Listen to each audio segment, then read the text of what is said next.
Howdy folks, welcome back to my World of Tanks replays with the Mighty Jingles, and today we're looking at the T110E4, the brother of the T110E3, which we reviewed in the previous video. This has been a very difficult tank to review.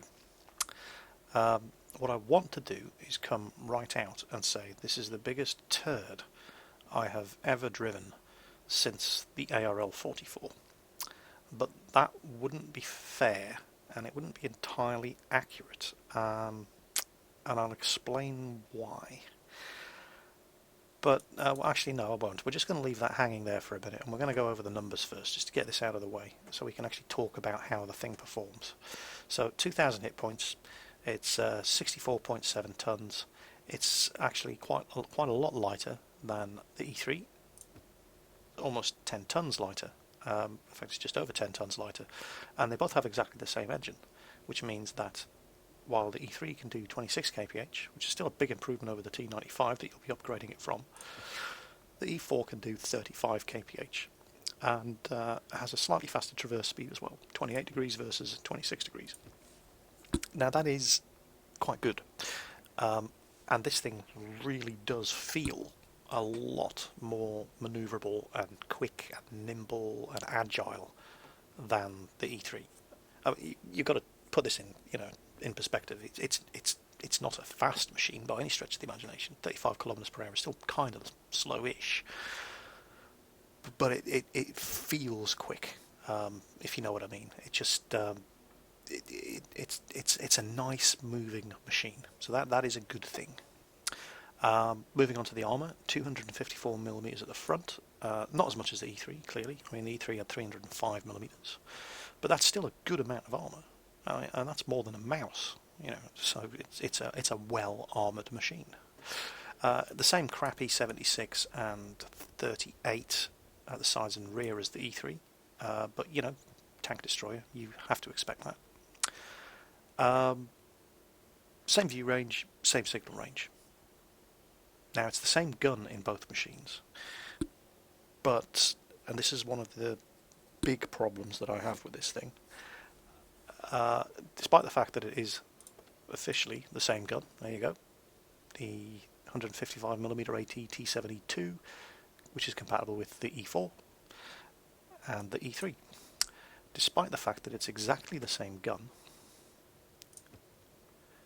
when you look at it in the E3, excuse me, sorry about that.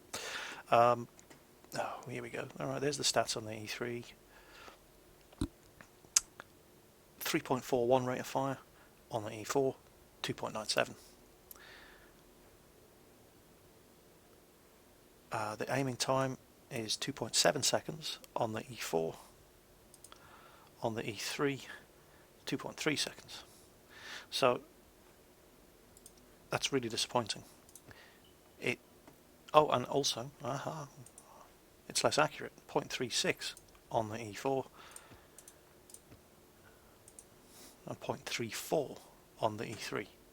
So, while they technically both have the same gun, they're totally not the same gun. The only stats they have that is the same is the 295 penetration and the 850 damage.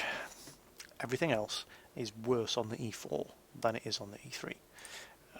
Now, technically the reason for this is because this has a turret, and if you stick a turret on a tank, there is less space inside, as opposed to just bolting a gun onto the hull of an existing tank.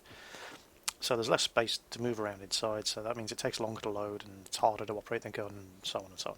That's the reason, and that's true. But it still doesn't help you feeling. It still doesn't stop you from feeling vaguely cheated when you've got the same gun on this machine and it is just so much poorer than on that machine. But it is what it is. I mean, it's not a bad gun. It's just not as good as on the E3. Now, moving on to the armour. And after playing the E3, I was really looking forward to playing the E4. I thought it was going to have that same really bouncy hull armour. And it's got a turret, so whereas the E3 isn't that good at poking its nose around corners and taking shots, with the E4 you'd be able to keep your your hull pointed that way when you come around a corner and your gun pointed that way. And, fantastic. Great stuff. That doesn't seem to be the case. And it's down to two things. It's down to the fact that the armour just plain isn't as good. And I believe it's also down to the fact that everybody on the test server is using gold ammo. And that makes it really, really hard to form an honest opinion of how this thing is going to play on the live servers. Because I have played 10 games in this thing tonight. Immediately after playing just one game in the E3 and having an incredible time in that. 10 games in this, and they have all been shit. This thing gets penetrated, never mind the sides and rear, this thing gets penetrated from the front like you would not believe. And when it gets penetrated, the gun gets knocked out, and so you use a repair kit, and then the gun gets knocked out again, and then your tracks get blown off, and then you get penetrated through the front here, and you get set on fire, and your crew get killed, and it's just been an absolute disaster. It's just been horrible. Is that the fault of the machine, or is that the fault of the test server? Well, it's really hard to say. I don't know that everybody's been using gold ammunition. How could I possibly know that? But I suspect that they have. Let's have a look at... Let's just pick a tank. T62A. Here we go. With gold ammunition, it has 350mm of penetration. 264 without. So 264 and 350. Okay, well, let's have a look at the E3. Standard ammo would have a hell of a time penetrating that armour. And that seems to have been the case in the game I played on the E3. It was bouncing shots like you wouldn't believe.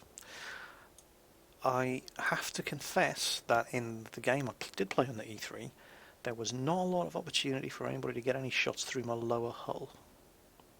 So that could be a factor. I don't know. If people are using gold ammo, then surely I would have been penetrated from the front in the E3.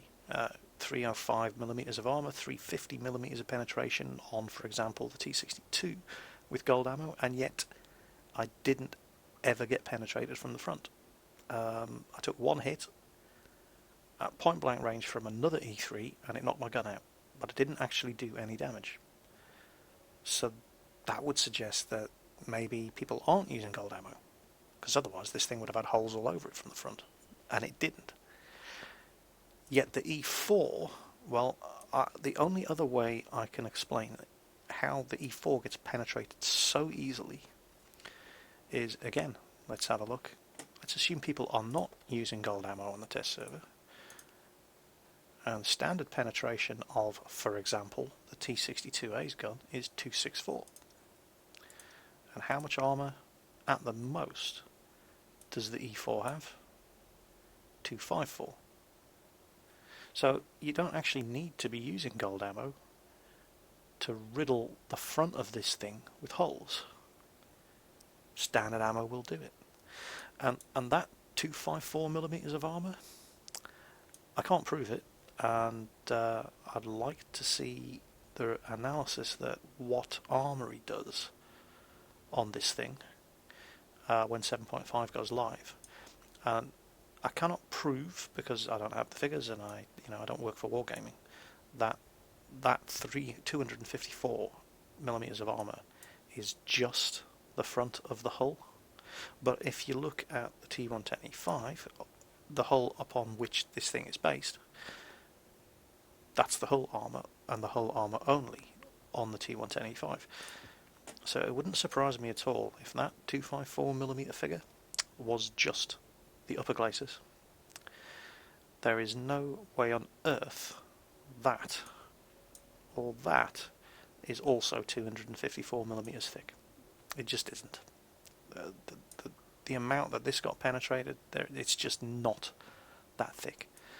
The lower glacis is also no way on earth that is 254mm thick. It just isn't. It just got penetrated like it was made of butter tonight. As opposed to the E3, well, 305 millimeters. You know, from the front, I'm suspecting that 305 again, because this again is based on the hull of the T110E5, and the T110E5 has 254 here. So if that's the same on the E3, well, this 305 is pretty much just this bit, the front of the upper superstructure. You know, kind of like the 250 millimeters on the Jagdtiger is just the upper superstructure around the gun. And this is 254. But that's, you know, really, really, really bouncy. Look at the angle it's at. And if you're using standard ammo, you're just not going to get through this. And that is what I found to be the case playing on the test server. So I want to say that this thing was just so incredibly shit because everybody was using gold ammo. But the facts don't really bear that out, because if they were using gold ammo, this thing would be getting penetrated as well, and it just isn't. So that 254 millimeters of armour, even when it's angled, ain't gonna save you, because nobody shoots at this part. That's a guarantee. Look at how steep the angle is on that. That is a guaranteed bounce. Nobody's stupid enough to shoot at that. And that's the only place on this tank where you've got that much armour. That seems to be made of paper. That seems to be made of paper. That is made of butter. So you absolutely cannot play the E4 the same way you play the E3. With the E3, you just bully your way forward and kill everything in front of you. It's a bit like playing the Jagdpanzer E100, just, you know, smaller and with better armour. This thing, you need to play it like a traditional tank destroyer, like the Jagdtiger, kind of like the ISU-152. Stay back, take cover, let other guys go forward, shoot at what they shoot at, and that'd be great if it wasn't for the fact that the gun takes longer to aim, is less accurate, and has a slower rate of fire than the guy who likes to get up close and personal. So it's a hard tank to love. Now, modules, well, just like the E3, but even more importantly, because you reload a lot slower, so you definitely want the gun rammer. You aim a lot slower, so you definitely want the gun lane drive. And by God, you need to get that aiming time and loading time down, so stick ventilation on. Crew skills, okay, there's only 3 different crew skills you need on this thing. If you can afford to get Brothers in Arms first, by all means go and get Brothers in Arms first, just to get that aiming time and that loading time down. Once you've got that, or until you have Brothers in Arms, there are only 3 different skills you need on this thing. You need Jack of all trades on your commander. Don't argue, you need it. For when your crew get killed, because they will. You need Armourer on your gunner, for when your gun gets knocked out, and you've used your repair kit, and then your gun gets knocked out again. Because it will. And you need repairs on everybody else, for exactly the reason stated above, because this thing gets penetrated by every man and their dog and their dog's sister. That armour is just not worth the paper it's written on. It really isn't. And no amount of angling seems to help, as we're going to see from the replays. Well, this time we're on Himmelsdorf. It's an encounter battle. I don't generally go to the top of the hill to slug it out in Himmelsdorf in an encounter, but this time, bearing in mind that this was only the second game I played on this thing after playing the E3, and I didn't get much chance to do a bit of any brawling on the E3, and theoretically this thing should be, you know, it should be good at it, because you can keep your hull pointed one way to keep the hull angled when you go around a corner, and the turret pointing the other way. Yeah, it doesn't quite work out like that.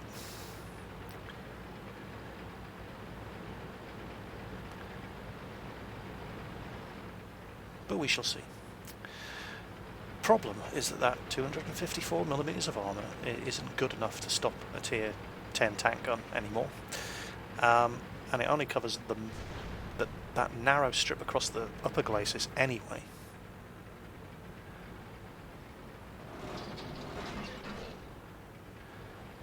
The gun depression is so colossally shit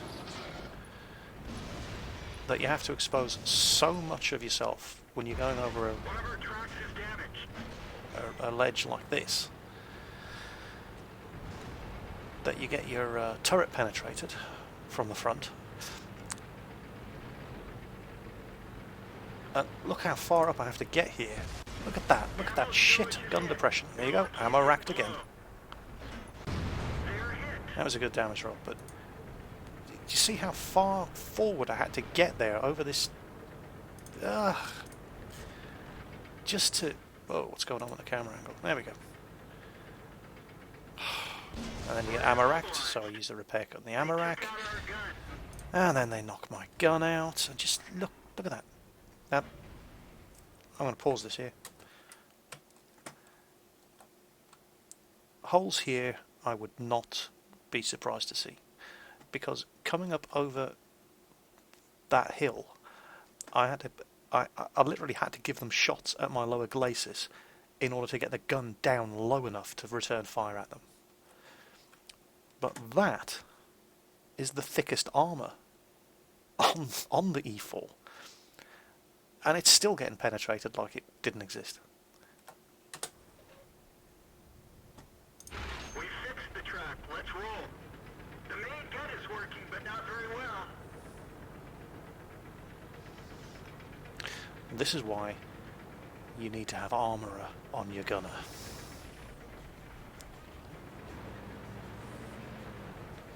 So I'm probably shooting with .38 or 39 accuracy at the moment. And that's just not good enough for a tank destroyer. Look how long it takes to aim, for God's sake. Enemy armor is destroyed.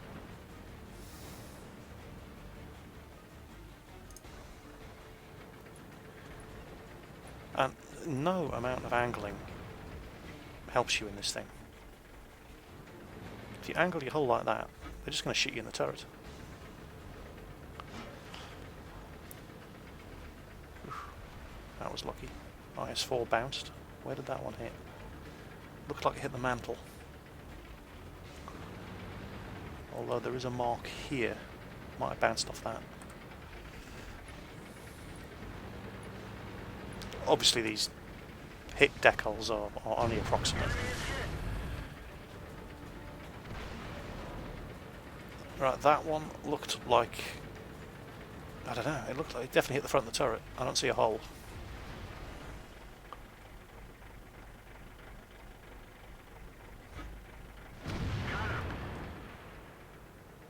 And no amount of angling is going to help you, because the strongest armour is the spot that people only hit by accident. So, next, standard battle on El Haluf.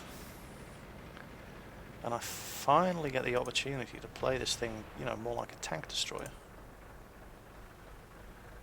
But it's the aiming time, it's the accuracy, it's just not good enough.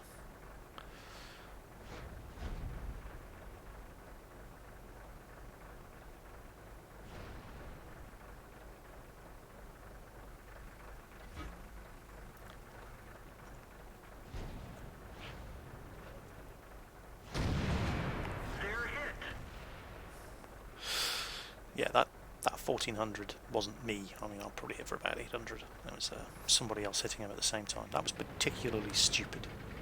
I don't know what T110E4 driver was thinking, doing that. I mean, I was actually firing down into the top of his hull, whereas armour is probably about 30mm thick. So that was unsurprising. But it's nice to be actually doing some damage with this gun. I mean, it's not a bad gun. It's just nowhere near as good as it is on the E3. It's a real letdown.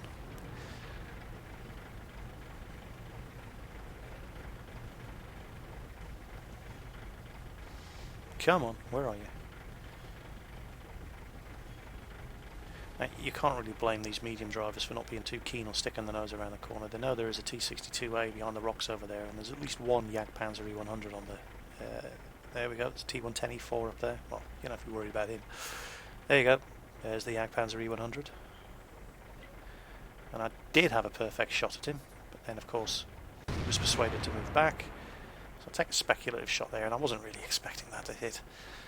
But I didn't expect him to move quite as far back behind the rock as he did. Otherwise I would have been able to punish him in the side. But, you know, shit happens.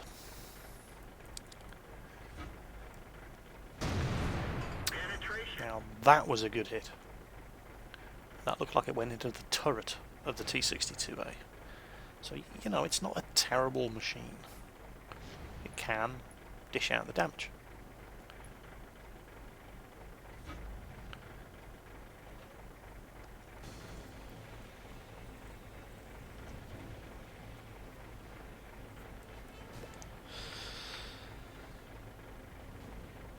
Wow, that is actually the T62A who was hiding behind the rock on the left. He managed to make it from one rock to the other without me spotting him.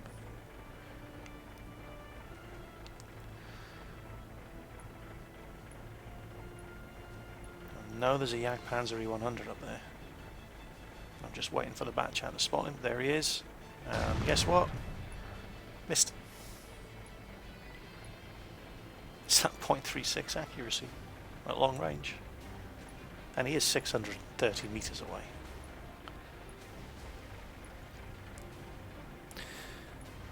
But I think I've exhausted. I mean, he's now too far away for me to see him. He's outside of my view range. I mean, he's there on the map, but he's just too far away for the game engine to render him.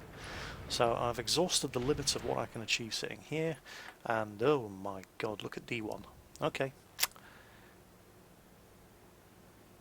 So it's time to go and help, as our base gets rolled up, and it will come as no surprise that we lost this match. But again, you're going to see just how the god-awful gun depression and aiming time just ruins this machine. See how much of myself I have to expose in order to just get a shot into this IS-4. Or is it the IS-7?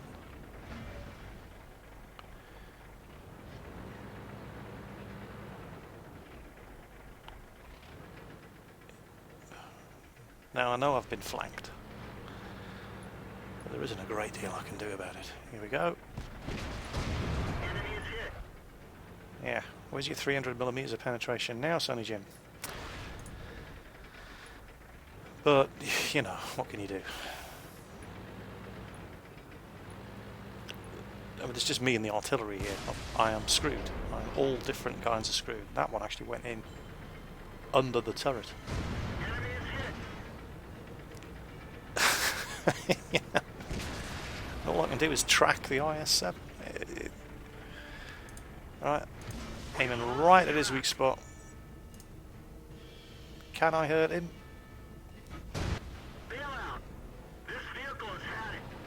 Well, yeah. But it's just too little, too late. So, next.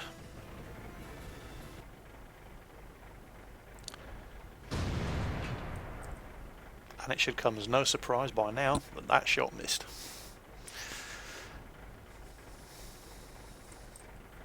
We're on fjords, by the way. This actually wasn't a bad game. This is a highly speculative shot. I didn't really expect it to hit, but I mean, I should have moved forward and taken the shot now, but yeah, that was my fault. Of course, now I'm still waiting to load anyway, and he's disappeared. But, you know, at least nobody's hit me yet.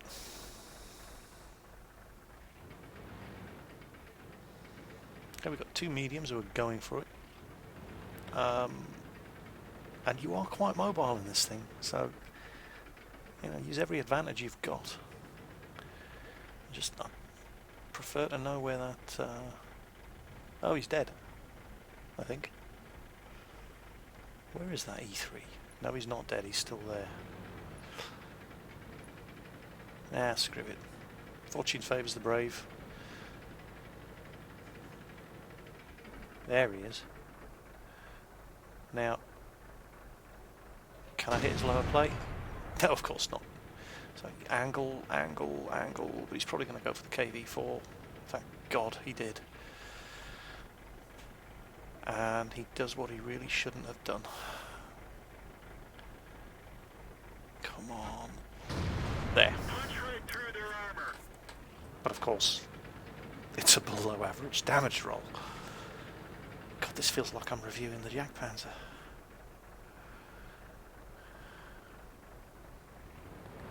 Alright, that's the biggest threat on this side dealt with.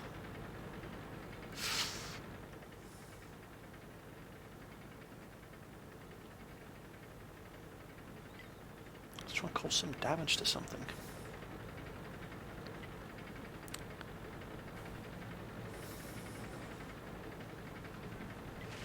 Now, while I have kept going on about how agile, quick this thing is, because it's the only good thing I can say about it. It's not agile and quick enough. You're not going to be able to keep up with the mediums. You're not even going to be able to keep up with some of the heavies. And when sometimes you really do need... well, that's a complaint that you can level up a lot of the tank destroyers. This is faster than most, so, you know, I really can't complain. The manoeuvrability, the speed, the agility is quite good.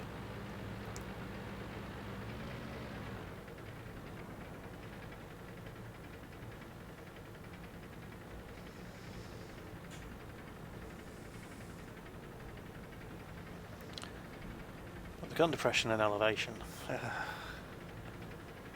shockingly bad.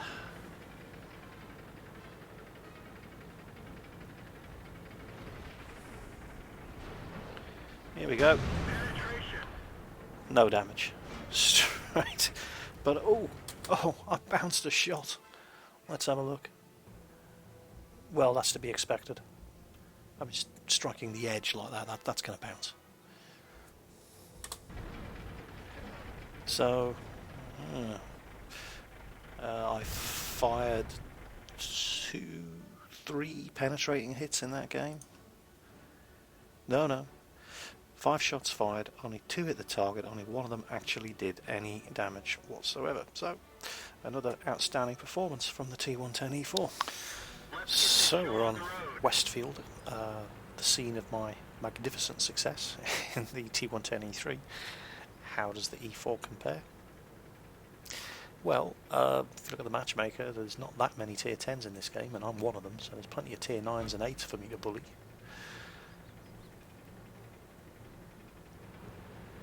Let's keep our fingers crossed. Speed things up a little, just until, you know, targets start popping up. Now, I expect things to be, shall we say, difficult on this corner, purely because of this god-awful gun depression.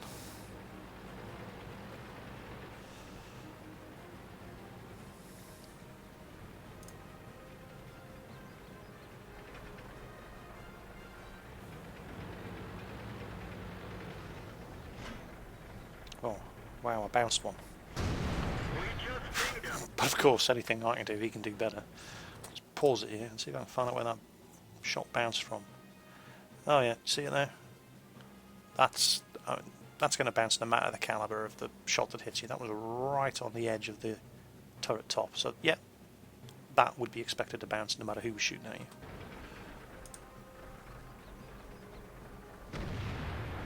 IS-8 on 7%. Alright, never mind. Dead tank's a dead tank. Okay, come on. Yes. T110E5, it doesn't matter what gun you're shooting at him. If he turns his turret side onto you like that, take the shot.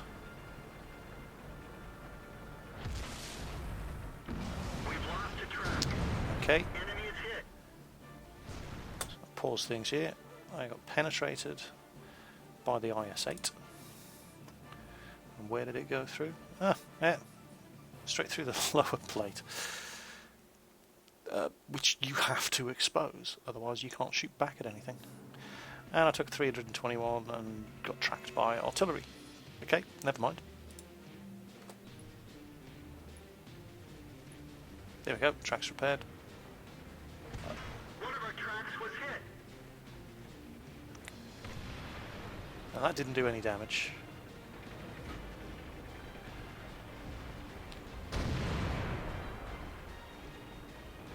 How the hell did that? It was 109 meters away. Practically point blank range in terms of tank destroyer gun values. Straight into the side of the turret of the T110, and it just missed.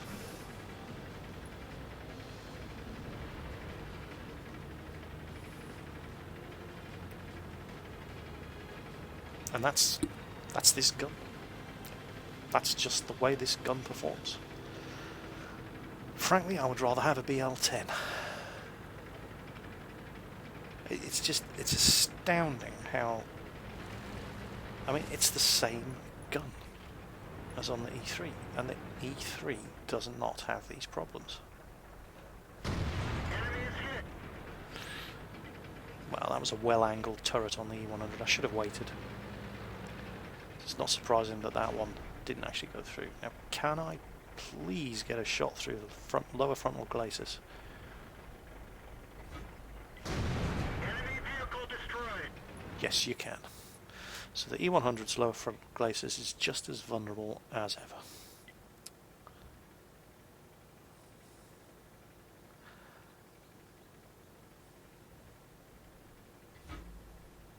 And I think this is the 7th game that I've... No, I did get a couple of kills on Himmelsdorf. It's not strictly true. But then I don't think I got another kill for 5 games. And this was the next kill. So E100s are just as easy to kill as they always were. Sorry, E100 drivers. But, I mean, lower plate of an E100, flat angle like that, you're never not going to kill him. Oh, a bat chat. 74%. Can I kill him? Enemy armor is damaged. Well, that was an average damage roll, but no, you need to do better. Now, I know bat chats are not that accurate, especially not when they're moving, not even when they're standing still. They take a good second or two to... yeah, okay, well, not a problem. Somebody else killed him, and again, check out the magnificently shitty gun depression as I try to kill this 4502P.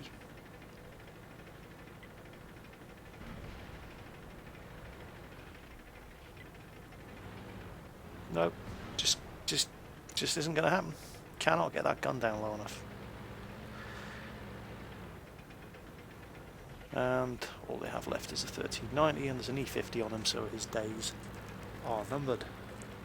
There he goes. So, yeah. And that was... I wouldn't say it was the best game I've played on this thing, but it's close.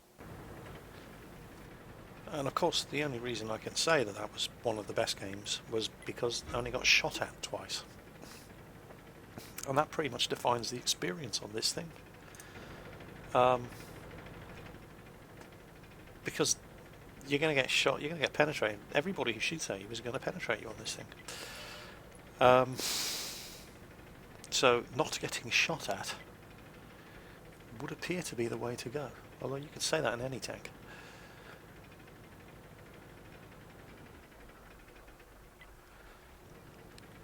And that 254mm of armour is really only the upper glacis. No amount of angling is going to prevent you from getting shot We just dinged him.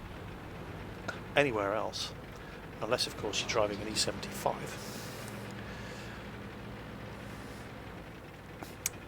That one must have hit his upper glacis at a 45-degree angle. That would explain the bounce.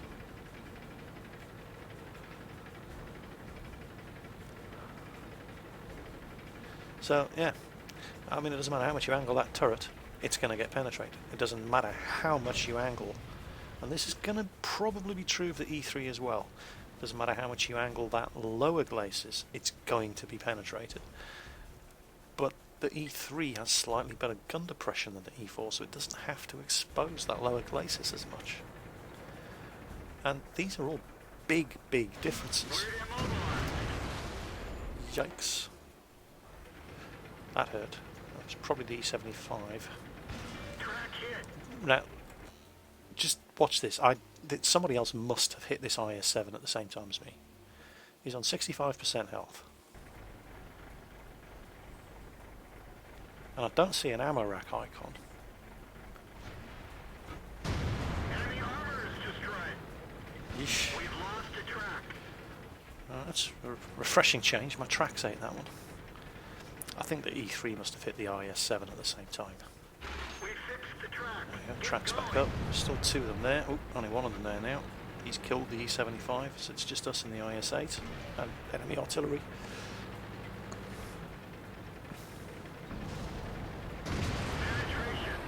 But of course, that does no damage.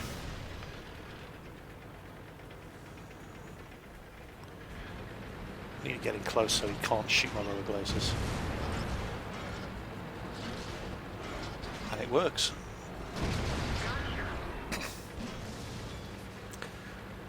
And then by some miracle, artillery has a choice of two targets and they don't pick me.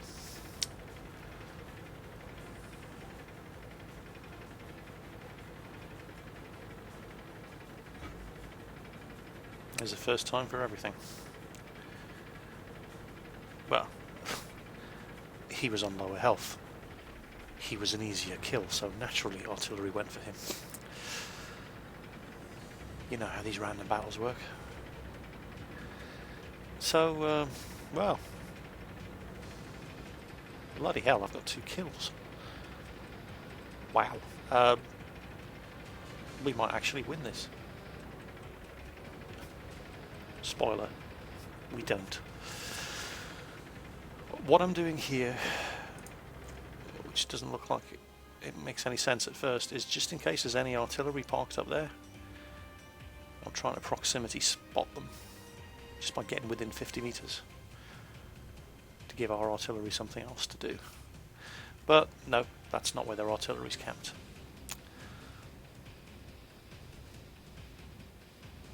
So off we go.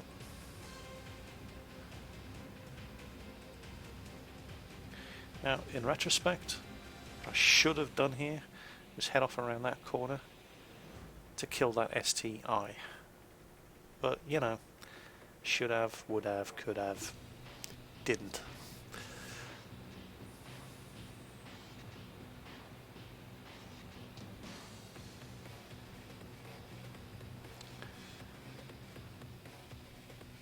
Now, I am pretty sure that pattern has spotted me.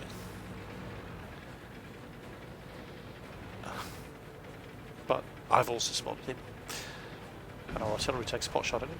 I need to get into cover. It turns out to be the right choice because their artillery's taking pot shots at me.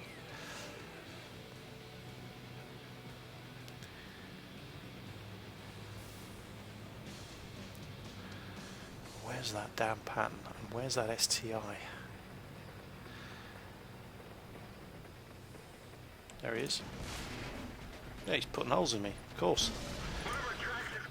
And, you know, this is just one of those. I don't have a clue who's spotting me. I'm in cover. There's bushes in front of me. I haven't fired. They shouldn't be able to see me, but clearly I'm getting spotted by somebody who I can't see. And I even managed to set that pan on fire, but it still doesn't kill him. And that's pretty much all over now. 42%. And that Foch is just waiting to reload.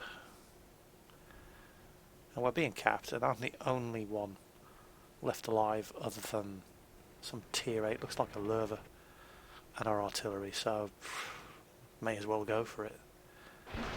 We've had it. Let's get out of here. Killed by an invisible AMX 50 Foch 155. And that, sad though it may be, is the best game I ever had in a T110E4, because it is, in my completely unprofessional opinion, a great big steaming turd of a tank. The armour, the listed value, 254mm. Yeah, in your dreams. It's 254mm across the upper glacis, which is the only part of the tank that nobody in their right mind would even dream of shooting at, because it's a guaranteed bounce. It's at such a steep angle anyway. The gun depression is so mind-bogglingly shit that you have to expose your lower glacis to return fire in order to poke your nose over a hill. The gun elevation is nothing spectacular, so you won't hit anybody who's on a ridge above you if you're at the bottom of the ridge, or if you're within 50 metres of the bottom of the ridge. It is quite quick, I have to give it that. But the gun is less accurate, takes longer to reload, takes longer to aim than on the T110E3, and it's not that much faster. And I just don't see a single reason why anybody would pick the T110E4 over the T110E3 if they had a choice. The E3 is just better in every respect but one. It doesn't have a turret. But the price of having that turret is crap armour that can be penetrated from every angle. No matter which way you try to angle your hull or your turret, it's going to get penetrated by every gun that shoots at you. The price of that turret is a slower reload on the gun, it's less accuracy on the gun, it's a longer aiming time on the gun, and the turret is not that much of an advantage anyway. It turns at 18 degrees a second. It moves with glacial slowness. Continents have drifted apart in the space of time it takes that turret to turn 180 degrees, and it only turns 180 degrees. It's just not worth the trade-off that you have to pay in performance to get a crappy turret over a fixed forward-firing gun on the T110E3. It just isn't. I cannot recommend this machine. I'm sure people are going to disagree with me. And excuse me. Yeah, I'm sure people are going to disagree with me, and that's fine. That's fine. If you can make this thing perform, then good for you. Seriously, genuinely, good for you. I just cannot do it, and I'm sick of trying. I currently on the live server. I am almost researched the T28 prototype. I'm not going to bother. I'm going to start grinding down the non-turreted tank destroyer line in order to get the T110E3, because that is a hell of a machine. It's got all the advantages. I mean, the only thing this thing beats it at is manoeuvrability and speed, and it's not that much better. That turret, the trade-off that you have to pay for getting that turret, with the armour, the accuracy, the reload, the aiming time, the sheer bounciness of the T110E3, it's just not worth the price you pay to get that turret. This thing stinks. You couldn't give me one for free. I'm just there. But on the other hand, if you have success with this thing, don't let me stop you. I mean, this is just my opinion. Draw your own conclusions. I've presented the facts. I've showed you some incredibly shitty replays. I mean, I know I wasn't performing particularly well in all of them, but have a look at the videos, make your own mind up. I hope I'm wrong. I don't think I am. There is no way this thing can hold a candle to the E3. It's just so much poorer in every respect. So that, unfortunately, was my opinion of the T110E4. Coming soon. So many people keep asking for it. The Object 268. And then we'll have another run around in the AMX50 Foch 155. So, see you on the battlefield. Hopefully not when I'm in one of these, because you'll just kill me. And catch you next time.